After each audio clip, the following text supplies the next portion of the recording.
positif! Stéphane! Ça y est, Caroline est enceinte. Cette grossesse sera pour elle et Stéphane une grande période de changement et d'adaptation.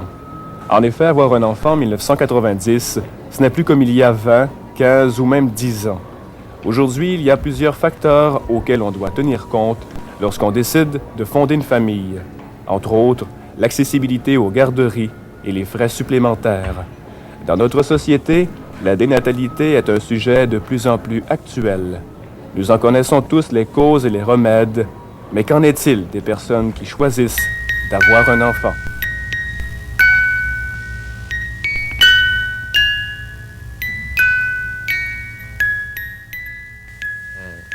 Je suis un gros amoureux des enfants. J'ai toujours travaillé avec les enfants.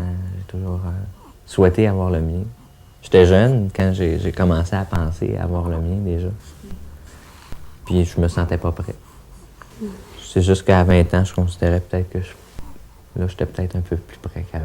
Puis en tout cas, je considérais que j'étais assez prêt pour en avoir un. C'est le plaisir aussi de donner la vie à un petit être, puis l'accompagner pour une bonne partie de sa vie, là. Lui donner tout ce qu'on a de meilleur à lui donner. C'est beaucoup d'amour. On va voir, papa.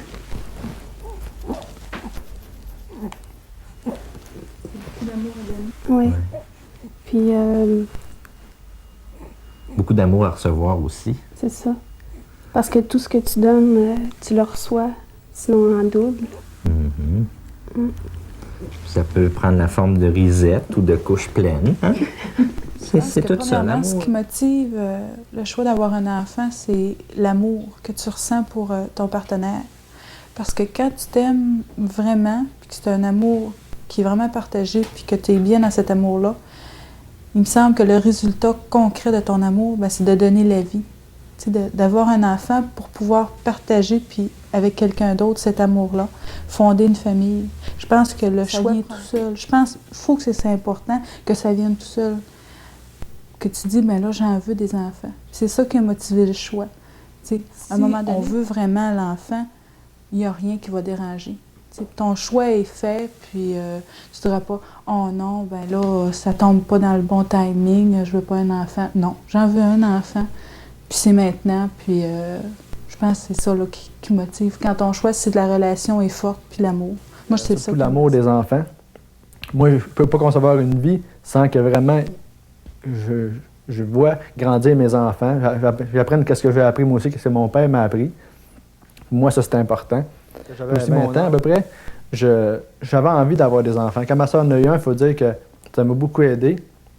Puis j'ai beaucoup appris, ça m'a beaucoup tenté d'avoir des enfants. Rendu à ce point-là, tu es avec l'enfant, tu apprends à vivre, tu vis avec. Tu vois grandir un enfant, c'est tellement plaisant parce que quand tu te maries avec une femme que tu aimes beaucoup puis que tu penses de fonder une famille, les enfants, c'est ça qui est le plus important. C'est ton avenir, puis plus tard, si tu ne veux pas rester tout seul, devenir vieux, puis dans un foyer, puis sans jamais recevoir personne, c'est important d'avoir des enfants qui vont venir te voir, qui vont venir te visiter, puis qui vont avoir d'autres enfants, puis ça fait de la fierté d'un père de voir ses enfants grandir.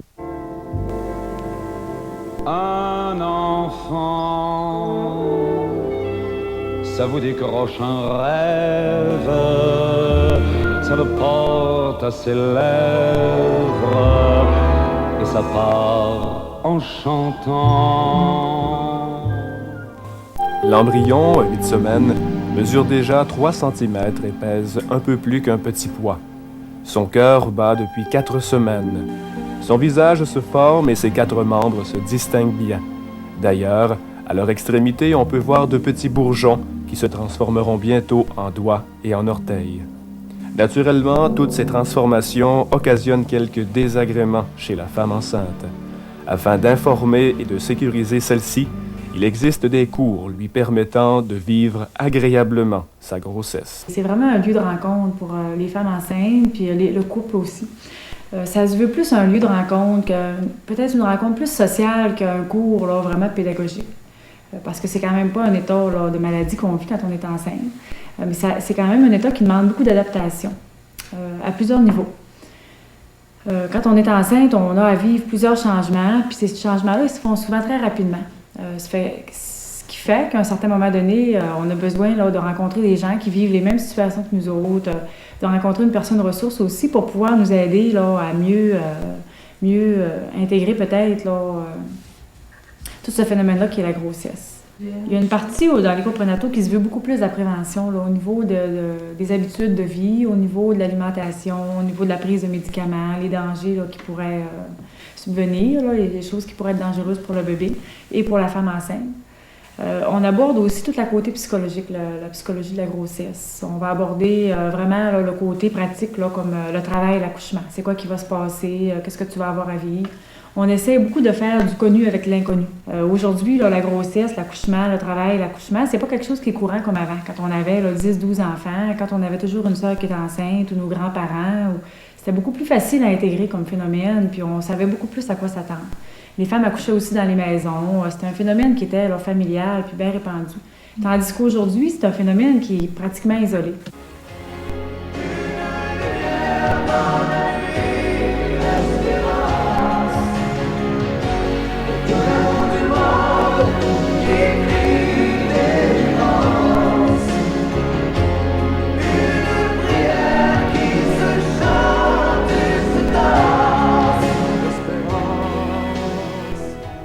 Il y a quelques années, lors d'une grossesse, le médecin n'intervenait qu'en cas d'urgence. Aujourd'hui, la médecine assure un suivi beaucoup plus soutenu. De même, une femme qui attend un enfant surveillera beaucoup plus ses habitudes de vie. Tout faire pour connaître une grossesse parfaite afin d'avoir un enfant parfait. Aujourd'hui, l'humanisation des soins et le perfectionnement des techniques fait de la grossesse un événement que l'on vit pleinement et non que l'on subit. L'attitude du personnel hospitalier a aussi évolué, permettant aux futurs parents une plus grande implication face à cet événement. Quand j'ai commencé en médecine, j'ai toujours fait de l'obstétrique. Je pense que les gens étaient moins conscients.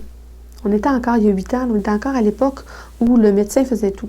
Tu sais, le médecin, il suivait ta grossesse, il mangeait presque pour toi, il faisait des exercices pour toi. C'était difficile de conscientiser les gens. Moi, je trouvais ça difficile. Probablement parce que quand tu es une femme, il y a beaucoup de choses qui sont importantes aussi. Tu sais. Tu voudrais que tes patients ne prennent pas trop de poids, tu voudrais qu'ils restent belles, tu voudrais tellement qu'ils fassent ça de façon merveilleuse. Là. Puis à cette époque-là, en tout cas, ça fait pas très longtemps, mais moi, je me rappelle que les gens se laissaient beaucoup plus mener par la médecine qu'ils vont le faire actuellement. En 90, ça a changé. Les femmes sont plus éduquées, plus au courant. Ce que je vois aussi, c'est que les femmes sont beaucoup plus exigeantes face à l'accouchement. Beaucoup moins prêtes à subir des choses. T'sais. Beaucoup plus... ils vont revendiquer beaucoup plus facilement qu'avant d'avoir des explications, puis de ne pas avoir d'intervention, de ne pas avoir de médicaments. Depuis quelques années, là, il y a un énorme revirement sur les antimédicaments. La médecine de l'obstétrique, de la périnatalité qu'on appelle, a évolué énormément. Les connaissances qu'on a sont plus importantes. Les connaissances des besoins de la femme ont évolué aussi, je pense. On commence à avoir un peu plus de respect pour la femme. C'est pas juste considérer l'utérus puis le bébé. Là. On commence à faire une médecine globale avec ça, puis ça, c'est intéressant. Parce que moi, je me rappelle, quand j'ai commencé à travailler, il y a 8 ans, juste le fait que mes patientes m'appellent Francine, c'était très mal perçu.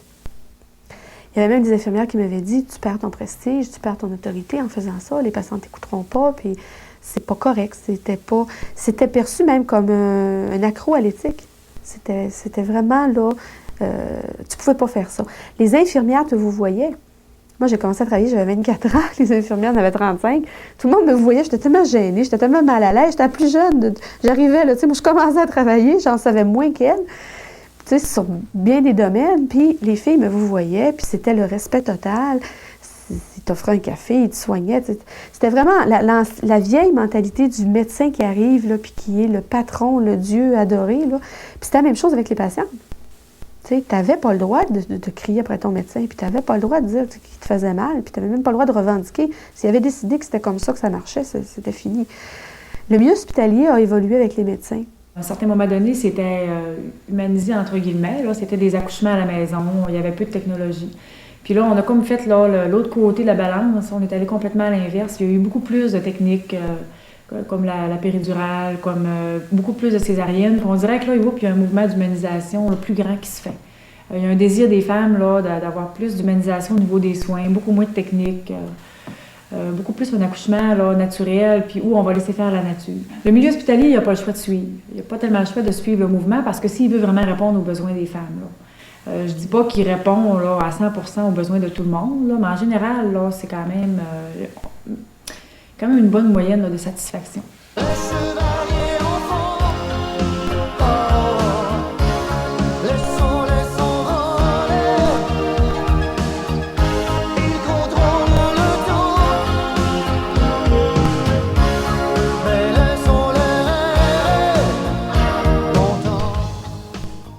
Les rapports humains se sont grandement améliorés, amenant ainsi le raffinement des techniques. On offre maintenant plusieurs choix d'intervention aux femmes enceintes.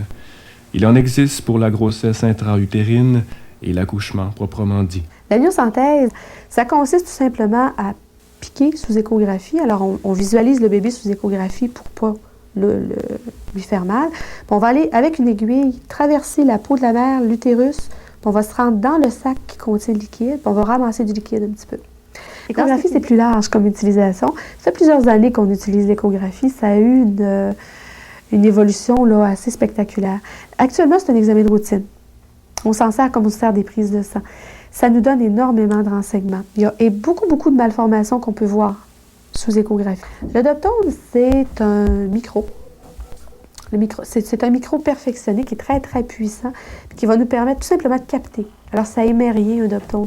Ça capte les sons, puis on s'en sert pour le cœur du bébé. Alors, dans les bureaux, ça nous sert à s'assurer à chaque fois que tu viens du bien-être du bébé, dans le fond.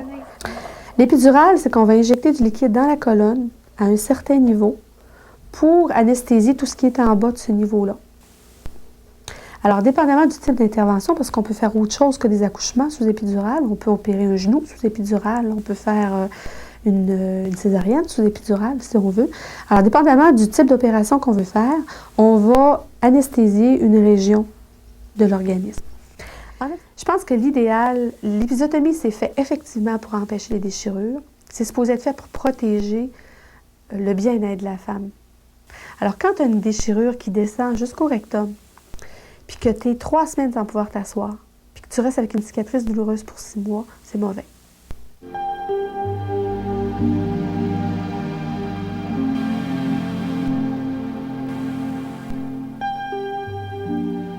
Papa, maman, m'entendez-vous? Moi, je vous entends, puis je reconnais votre voix. J'ai assez hâte de vous voir. Je me prépare une beauté. Ma peau est moins plissée puis moins rouge. Oh, je prends encore du poids, ça diminue les rides. Parce que là, le grand jour approche. Il faut que je prenne les bouchées doubles. C'est le sprint final. Tous les organes de mon corps se perfectionnent. Mes poumons, mes organes sexuels et puis mon cerveau aussi. J'ai assez hâte que vous me serriez dans vos bras. J'ai tant d'amour à recevoir et à donner. Vous voyez, c'était pas si long, 9 mois pour la vie. Les yeux qui brillent, le nez dans le vent, ma main sur l'horizon. Une mélodie oubliée, quelques cailloux dans mes souliers. Tiens, la terre est ronde, pardonnez-moi, je viens au monde. Ça sent le large où s'ouvre le fleuve, je viens te retrouver. Traversant la mer infinie, d'un grand amour indéfini, donne-moi du feu, maintenant je sais ce que je veux. J'entends les enfants qui chantent au loin, hier encore je chantais avec eux.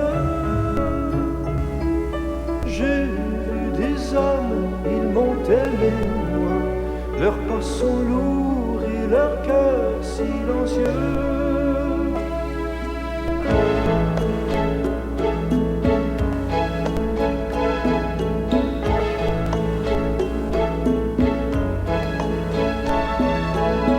Voici le temps, ne doute plus, elle te prend dans ses bras. Elle est belle et douloureuse,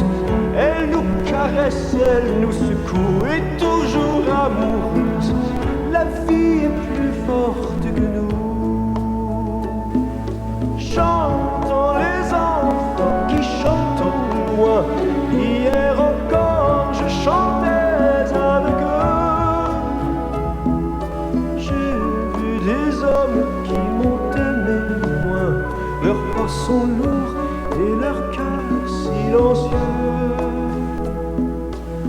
Près de ma porte à la noirceur, elle frémit sa douceur. Je l'entends respirer. Moi qui fouillais les nuits brisées des capitales, je l'ai suivie, je l'ai perdue combien de fois, mais elle était tout près de moi.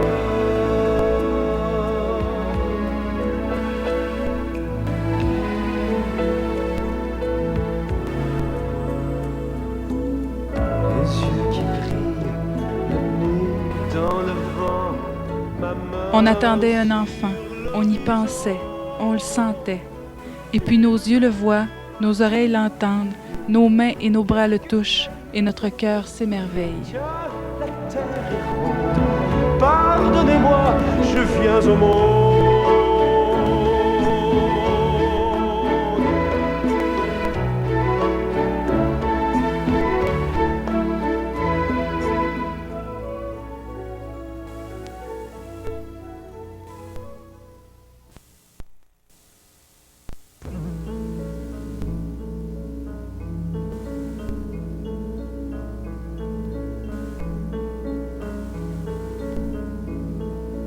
Les yeux qui brillent, le nez dans le vent, ma main sur l'horizon. Une mélodie oubliée, quelques cailloux dans mes souliers. Tiens, la terre est ronde, pardonnez-moi, je viens au monde. Ça sent le large où s'ouvre le fleuve, je viens